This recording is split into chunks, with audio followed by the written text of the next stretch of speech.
锐评泳裤从夯到拉，第一个胶带贴身减阻，还可以根据自己的喜好进行 DIY 穿戴，不透明度太低，对于脸皮薄的人来说可以是史诗级削弱了，是把双刃剑，只能给到顶级吧。板凳的话，阻力太大了，但是游累了可以随时坐下来休息一会儿，续航直接拉满。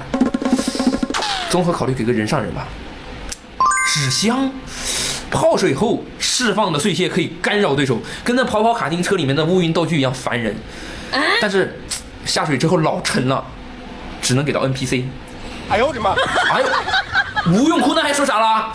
夯直接给你了，不仅可视化程度高，别说穿戴方便了，连穿戴的步骤都给你省了。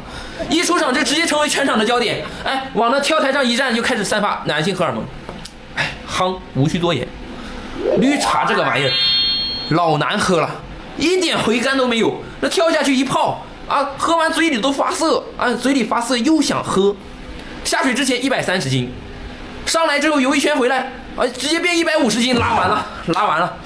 师兄的传家宝，说实话，单看这个传家宝，我只能给到人上人，但是搭配上吸滴某飞使用的话，尤其是蝶泳，最次的结果也是比别人多出一个螺旋桨，最好的结果那肯定就跟我一样，刚入水就到头了，直接就是夯爆了。